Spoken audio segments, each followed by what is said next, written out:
family, and friends, and welcome back to the table where faith, community, and purpose meet, where they align and just come together. And on today's episode, we're going to do it a little bit differently. Today, family, it's just you and it's me. There's no guest that's here. We've also changed the venue. We previously would be in the conference room, and today we're actually in my office. And I want to touch on a subject that I believe that we have all wrestled with at some point in time in our lives. Some of us maybe have figured it out. Others are still in the process of figuring it out. And that subject is finding our purpose. And when we think about purpose, really what I'm talking about is the purpose that God has for us, God's plan for our life. And the beautiful thing about it is that God has a unique and specific plan that's tailored for each and every one of us based on the skills and talents that He gifts us with. And so I want to dive on into this again, just with that understanding that God's plan for your life and my own personal story. I just want to share my journey. It took me roughly about 50 years, if I'm being transparent, before I found out my purpose. I worked at a job in corporate America at Discover Financial, and it was a pretty good job. I thought I was doing pretty well. It provided for me and my family, allowed me to take care of all of my responsibilities, and I thought I really was doing pretty good, and maybe even thought at one point that that was what I was meant to do. But there was a turning point throughout that time. As I stated, I was there roughly about 33 years. And about the last 4 or 5 years of working there, it got very difficult to continue on. I knew that there was something that was just missing. And how I knew it is because I would drive into work, usually about 15 to 20 minutes before my scheduled shift.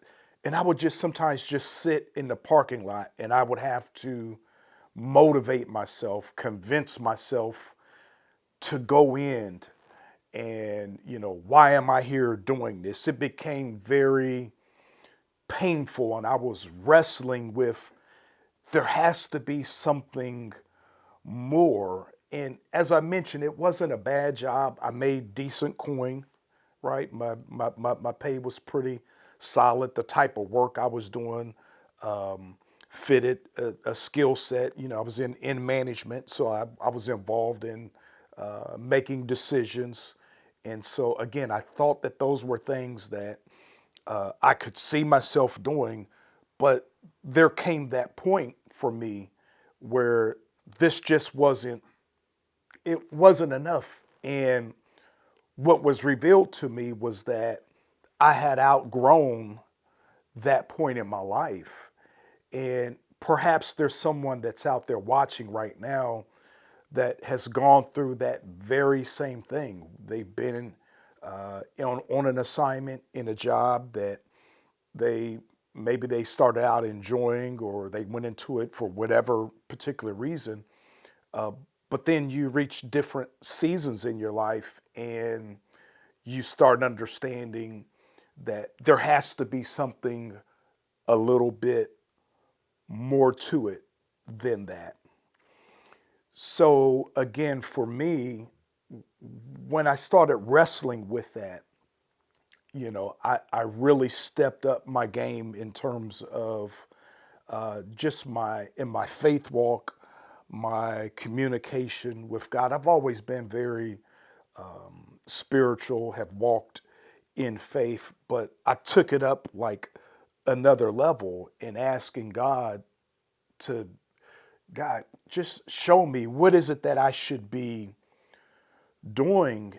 And over time, he started placing different ideas in my head and he started reminding me of those things that brought me joy. And so when I look back over my life up to that particular point in time, it hit me. It was kind of like that epiphany moment that we sometimes get where the lights kind of come on and it's like, oh, okay, now that makes sense, right? And so for me, when I look back, and there were things that I did on the job, such as we had events where we would volunteer for Habitat for Humanity, where you're building houses for low income folks.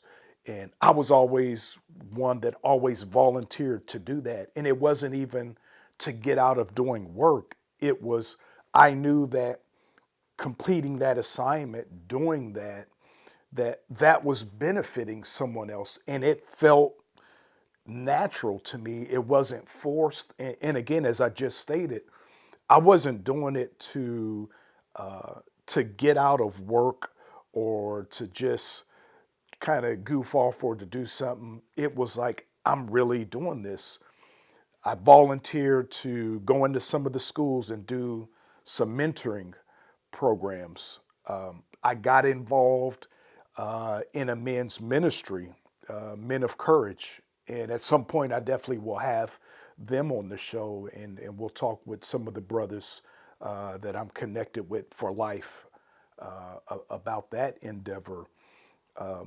But, feeding the homeless, sharing the word of God with others, but serving, that was something that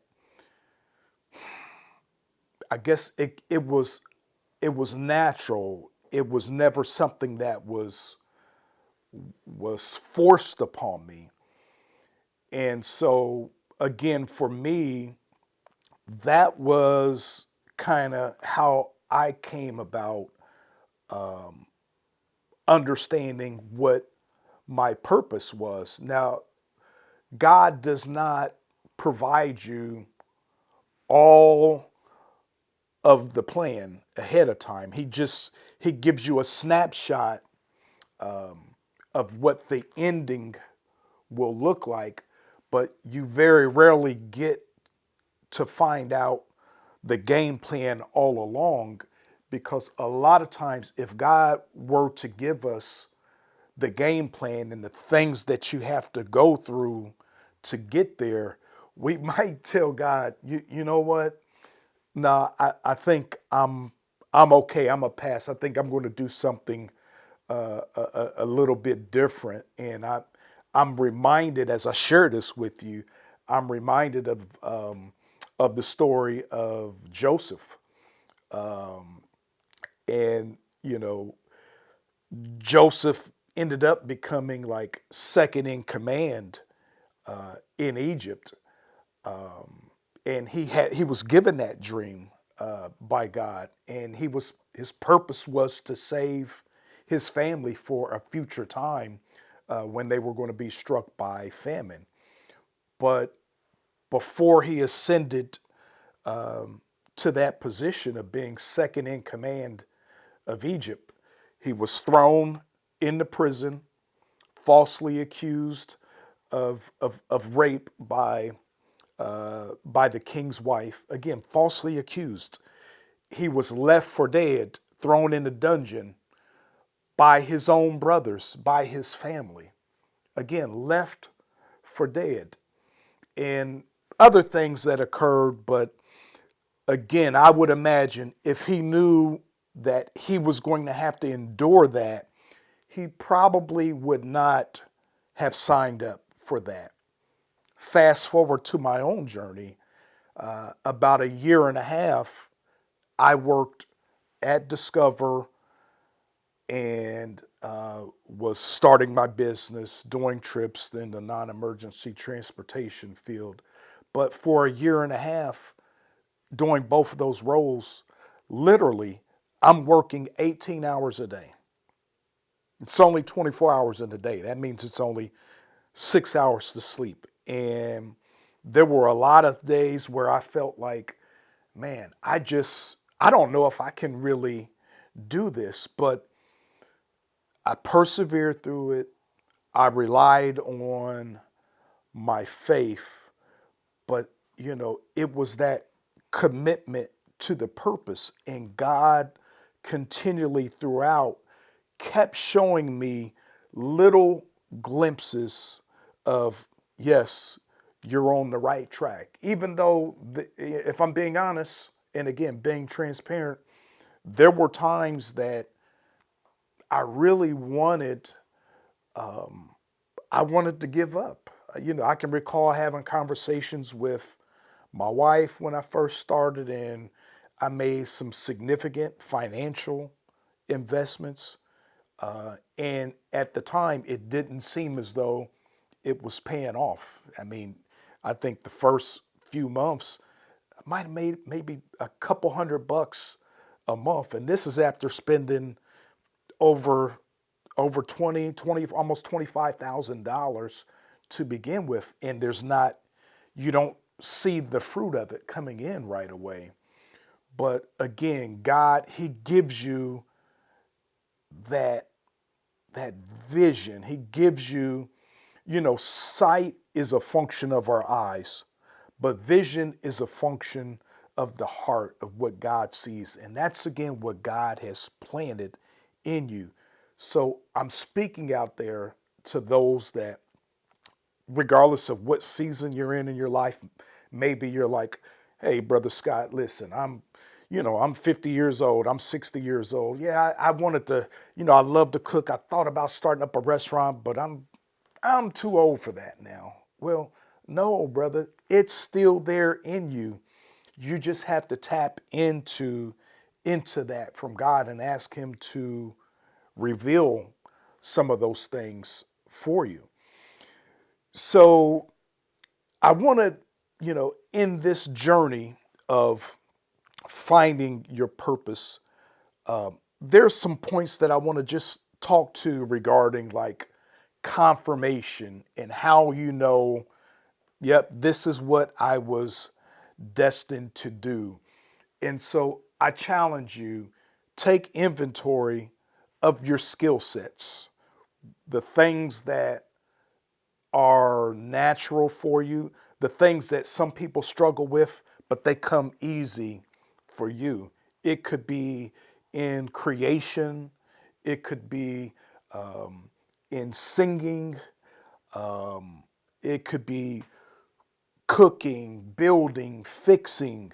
Again, for me, it was in serving, in really putting the needs of other folks ahead of my own, and really purpose aligns you with those gifts, the things that again are natural to you, what brings you joy. And I'm going to hit you with a curveball here, though. Here's another way that it's confirmation of what you should be doing. They should be also things that really grieve you.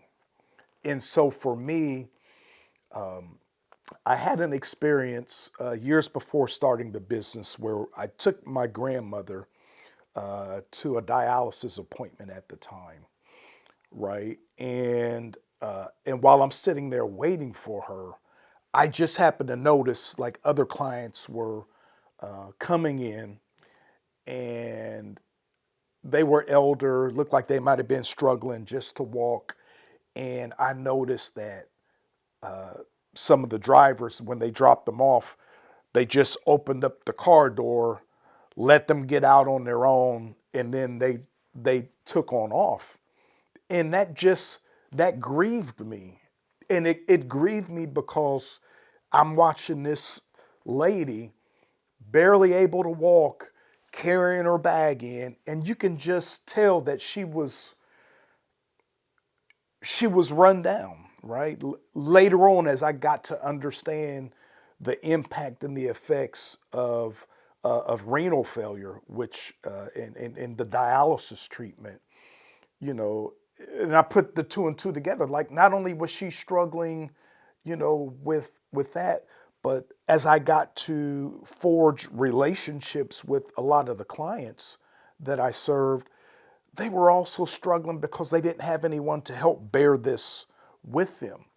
And so that would keep me up at night. And this was a lady I didn't know, had never seen before. Of course, I'm sitting there, I'm waiting for my grandmother to come out. But what's inside of me instinctually was, man, go help this lady with her bag. Help her in, into the facility. Greet her with a smile. Tell her to have a nice day. And I would go home and literally at night, I'm like that. That bothered me. That grieved me because there was that compassion side of me that just wanted to make whatever difference there could be in a person's life. And again, and I'll touch on this later. I mean, I started connecting the dots. Again, I understand that my purpose, my mission is in service because of the things that I volunteered for, as I shared with you, on the job, the men's group, the men's ministry group, and some of the outreach, the community outreach things we do. And now we have, again, just me taking my grandmother to a dialysis appointment and watching this play out. And, God, in his infinite wisdom, man, God is so clever. What he does, he leaves you clues, right? And so, again, I started connecting the dots. And the story about the lady that I helped, you could just see her eyes light up. And she was just so, you would think I gave her $100 because she was just so appreciative that I took the time to help her out, that I greeted her, that I tried to do something just to bring joy to her, just that small gesture.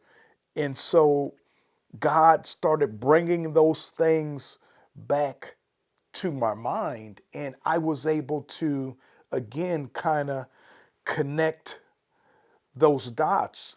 And so those that are watching, and maybe you're trying to figure out, well, I don't know what my purpose is. Maybe it's something different, right? And I guarantee you it is. Now, it might be similar, but God, as I mentioned, because God is not like a cookie cutter God, he has a plan for me and my life that's going to be different from you, right? And the beautiful thing is that when you find that purpose, it is so fulfilling. I don't even know if I truly know the right words that I can put to describe it. And I apologize if I feel like I'm a little bit over the map, but I'll kind of fast forward to the day that I left Discover, when I sent my resignation letter, and I wrote it up. I called my wife. Hey, babe, I'm getting ready to do this, and and I had her blessing, her support, and I had written it out, but I sat on it for a day or so. The very moment, the very moment I hit send, I was actually working from home at this point. COVID was in play. The moment that I hit send, it was like that 1,000-pound gorilla immediately was off my back. Even though I didn't know how everything was going to ultimately play out, the fact that I took that first step was so exhilarating. There was such a sense of peace and calmness that became over me. And I would imagine when I look back on it now, even though God didn't lay out the whole plan for me, what I knew for sure was I was in the palm of God's hand. And because I was in his hand, I was able to rely on the fact that it had no option, no other alternative but to be successful. I just didn't know how successful it was going to become, but I was able to rest in the assurance, in the certainty that, yeah, this business, it's going to work. And family, when you have that level of faith and trust in God, when you know that you know that you know, like that's a one-on-one thing between you and God that the world can't really understand. Those that don't have a relationship with him won't really be able to get with that or understand that. But I want to talk a little bit about, because there are kind of some stages to finding your purpose. Always, I think every good, not that this is a sermon, but to try to keep things succinct. I think anytime you're getting a message, I've always been instructed. It's been my teaching that I've received that it's always good to leave like here's a few bullet points, 2 to 3 points of how to know or how that you're going to walk in purpose, kind of like that, the formation of that. It's kind of 3 stages. One of them is an awareness, or you can look at it as hearing that call. And again, for me, it was looking back and looking at what what thoughts continued to come up in my spirit, right? It wouldn't leave me alone. I couldn't go to sleep without having a thought of, man, I've got to provide this service for someone. Again, that was for me. That was my specific, calling, my hearing that a call in awareness. For you, it's going to be based on the talents and the things that God stirs up, in you. You can't see it right now, but the brother that does my production of the podcast, I'm certain that as he is actively filming this, there's things that he gets out of it that I will never understand. He has some joy. It's not just him turning on the camera, right, and leaving it alone. He he applies some attention to detail, setting up the lights, getting the sound right, making sure that everything is put together in its proper place. That brings him joy. And I'm just giving that example because those that are out there, find what that call is. I promise, if you reach out to God, ask God to show you that, he will reveal that to you. The second stage, after hearing the call and the awareness, is alignment. And this is really, man, this is so key and critical. I call this, it's getting your house in order, getting your life in order. Your habits, the things that you do, they need to match where God is directing you and what he's sending you to do. You have to find out how to get out of your own way, right? And so for me, I had to learn how to stop sabotaging myself. I had to start insulating myself from certain people, from certain things in life that were draining me, right? Things that were really taking away from me, from holding on to the past, whether it was, hey, I felt as though, there was times where when I was at Discover, I'm like, man, I've been passed over for promotion jobs that I felt not only was I qualified for, if I'm being honest, when I look back now, I was really overqualified because my thoughts and what I had inside of me,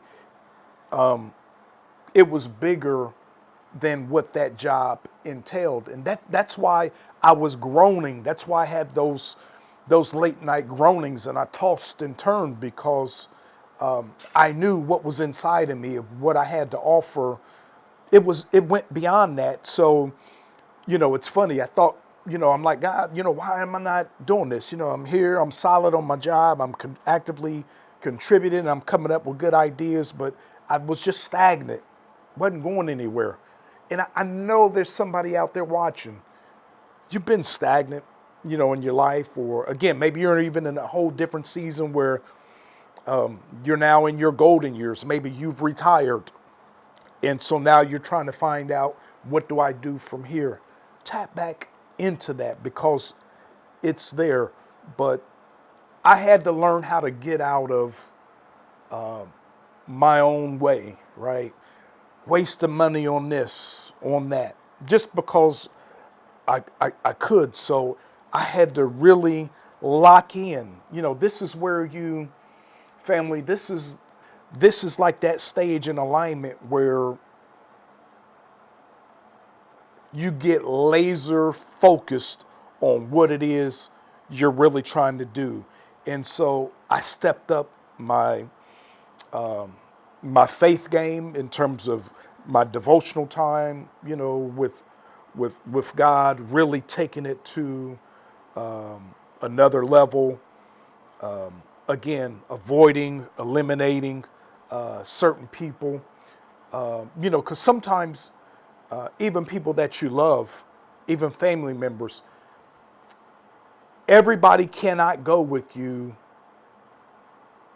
where you're destined to go.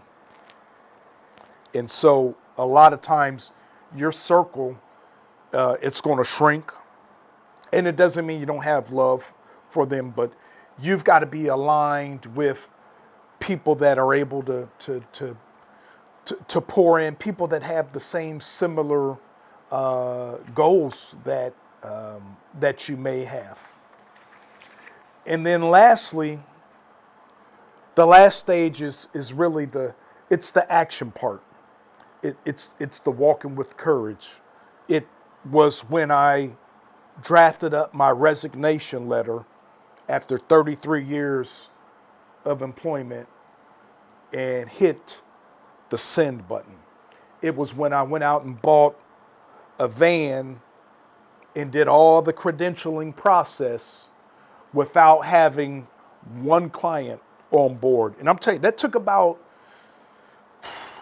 it was roughly about, from the time I started going through the credentialing process, applying for to be a provider with Medicaid, doing all kind of the background work, getting insurance, buying the vehicle. It was about 6 months before I even had my very first client. And so a lot of times people will see the finished product, but they don't understand everything that went into it before then. They don't understand the grind, so to speak, right? The hustle that goes into it. But that action, that walking with courage, and the thing about that, you never really feel like, there was never a time that I felt like okay, I'm ready for this. Because even before I did all this, I felt like I had to have X amount of money saved up. I had to already have some clients boarded up so that on day one, I could hit the ground running. It really wasn't that way for me. I kept, because I had thought about it for a while, right? And then it came time to, I had that moment of, man, you either got to poop or get off the pot, get off the toilet. But you have to take action. And that's when you are relying on your faith. And see, that's when God is at his absolute best, because God wants you to be at a place where when he provides and he makes this a reality, all you can do is give credit and thanks to him, because you couldn't have done this on your own. I'm telling you, I could not have done these things on my own. You know, it took my faith in God and knowing that this was going to work out, that I was in the palm of his hands. It took perseverance. It took overcoming the doubts and the fears.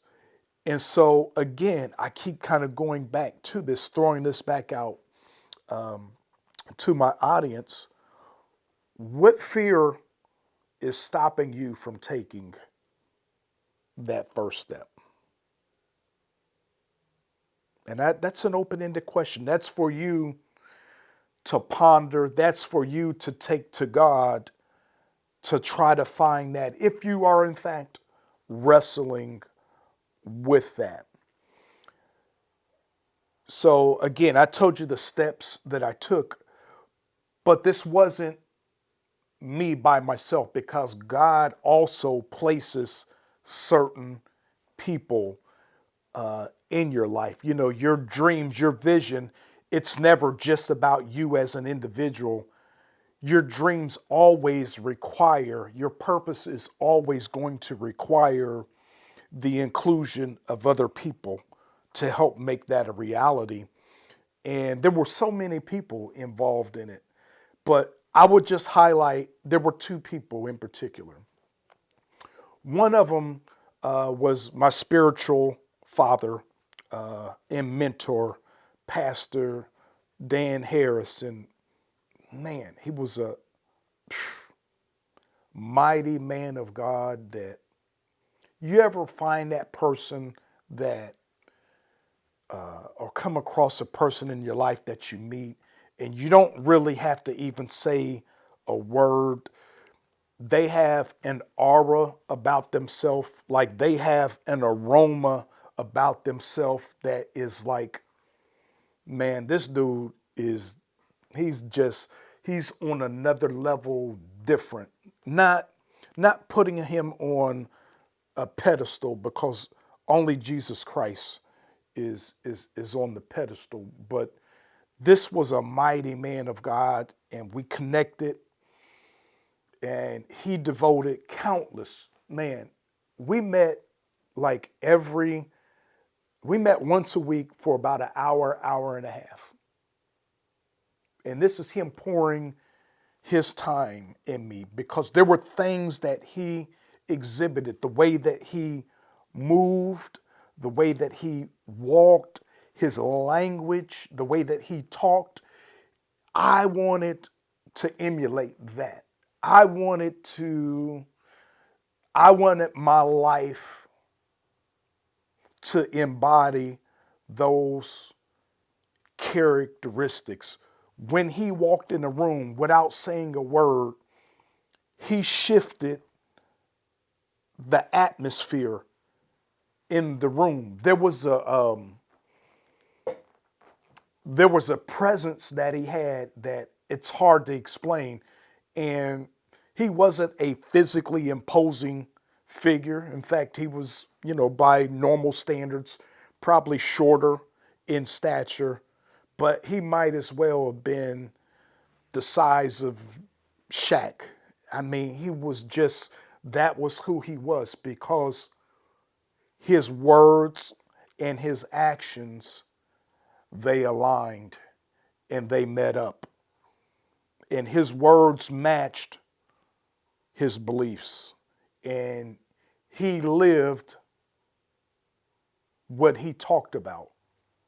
Not a perfect man, but as I'm even saying this and relating this to you, I'm thinking of one of the songs that I want to say the artist is Migos, "Walk It Like I Talk It," and that was this brother. I mean, just powerful man of God, and to this day I still aspire to be that. That is a driving force. So he was one of the influences of many, but he's one that I talk about. And the other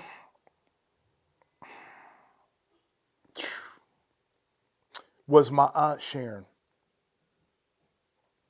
Early on, before my business even took off, all I thought about was this was just going to be a one-man show when I started the job. And it's funny because all I asked God for in that transition phase was, God, let this be a seamless transition. All I really wanted from God to do for me was for me financially to make the same amount of money that I was making at Discover in this job. That was how narrow of scope, that was how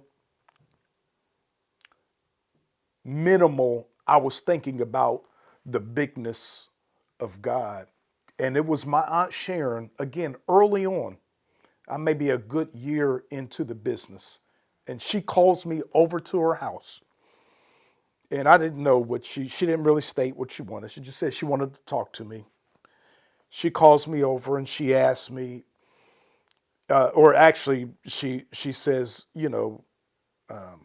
hey, I believe in what you're doing. I love what you're doing, not only for yourself, but for your family, your vision. What you're doing is such a great thing. And I just want to support you in that. And just her words alone, that was enough. But then she goes beyond that and she asks me the question, well, how much do you need for your business? Keep in mind, I didn't go to her, ask her for anything. I self-funded everything. Businesses, it started, but it's not really rolling, right? It's still in an infancy stage. Again, maybe a year, a little bit, year and a couple months into it. And I didn't really know what to say. I'm like, whatever's in your heart, all right? I didn't even really want to ask for anything in specifically. She gets out her checkbook. She writes me a check for $10,000. Family, that $10,000 check, it might as well have been for $1 million. And from the bottom of my heart, I mean that. Like, that's not lip service or just saying something that sounds sexy or cute. Like, her giving me that, and she wasn't a wealthy woman, right? But she was good with her money. She had retired from, I believe she worked for, her last job was with the State of Ohio Bureau of Workmen's Compensation. So she wasn't like rolling in crazy dough, but she loved me enough. She believed in me enough to write me a check, no strings attached. Pay me back, Scotty, whenever your business gets rolling. That was her only thing. Not, hey, here's some terms. It was open-ended. Pay me back when you get rolling good. And I'm not going to get choked up on here because I got to keep this going. But that is probably three events in my life that altered the course of my life That's one of them. That's one of them. A couple months after she gives me the check, she passes from COVID, and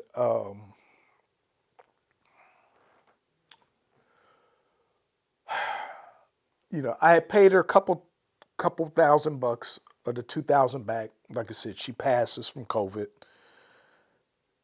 Continue to pay her daughters, my cousins, Ebony and Stacy. After a couple months of that goes by, they call me, say, "Hey, you've been faithful. You know, you're done with this," and the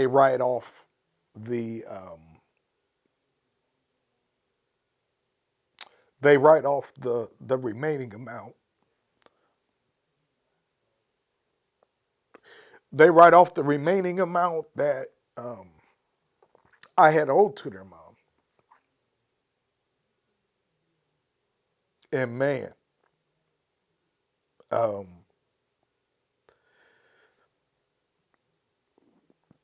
it shook me. It it infused me with um, I'm sorry. It infused me with so much drive, and what she did propelled me like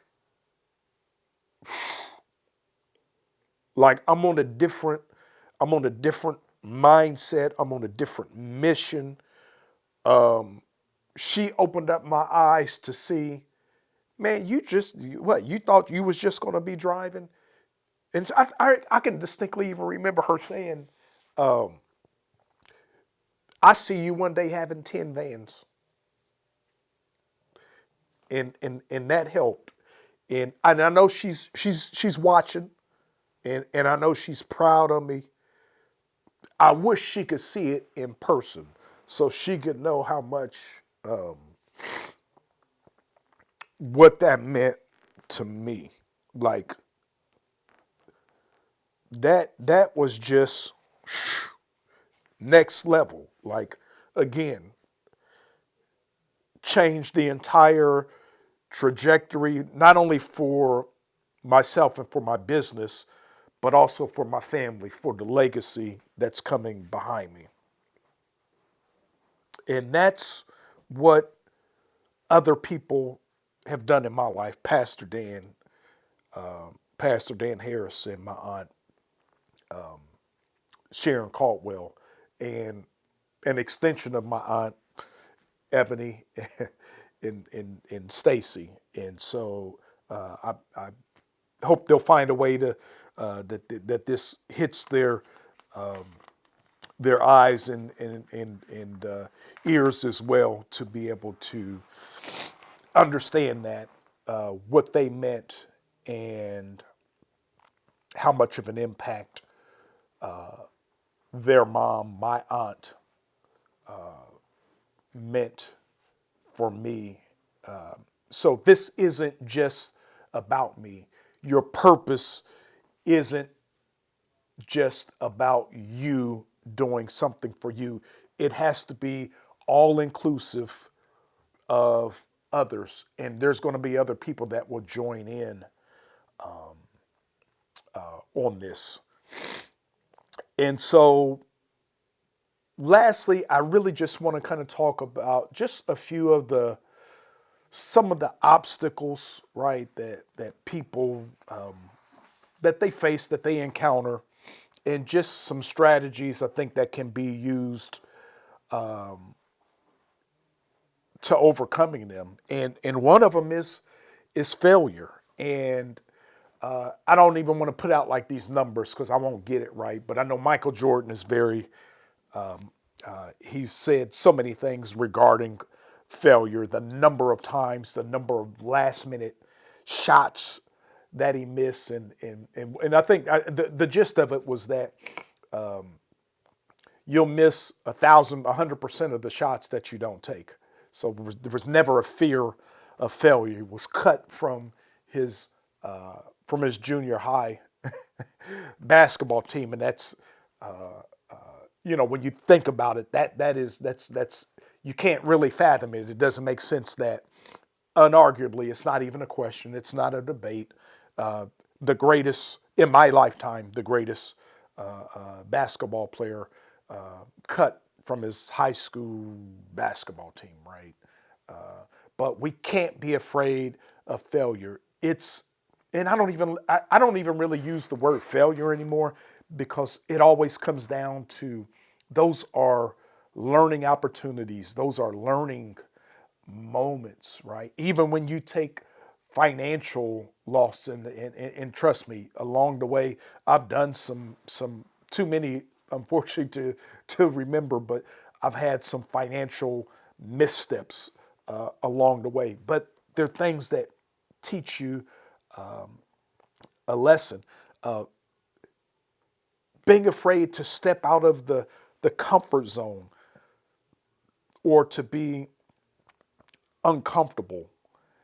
And I think one thing that you can do to try to break out of that mode is challenge yourself to do one uncomfortable thing a week, sustainable. Maybe it's getting up at 6 a.m. to go to the gym before you go to the work. I just throw that out. That's not uncomfortable for me because I, I enjoy that. For some, that might be a challenge. Reading a book. Oh my God. That's transformative in and of itself. Putting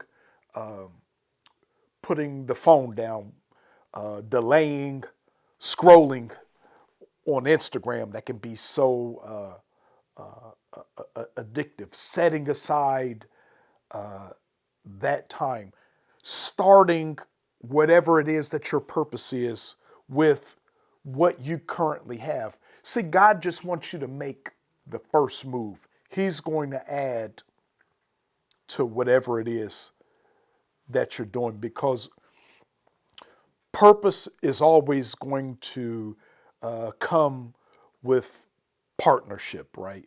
God, He wants your effort. He wants you making the first step, and then He's going to guide you along the way. And I want to. I think I want to end on really two scriptures that I think might help give you some encouragement, some motivation. One of them is Jeremiah 29:11, when God speaks to the prophet Jeremiah and he tells him, "For I know the plans that I have for you, not to harm you, but to prosper you and to give you a good life." So God, as I mentioned at the very onset of this episode, God created each one of us in a unique way. He put different ingredients in every last one of us. Even if even if you have an identical twin out there, God put different talents and skills in you. So Jeremiah 29:11. And the other one, Proverbs 3 and 5 and 6. Trusting in the Lord with all your heart and lean not on your own understanding, but in all your ways acknowledge Him. Acknowledge Him, and He'll direct your paths. Putting your trust in Him. And so I pray and I hope that you really got something good, some encouragement from this podcast. And if you wouldn't mind, please share some of your thoughts on the link. Praise you. Praise God. Amen.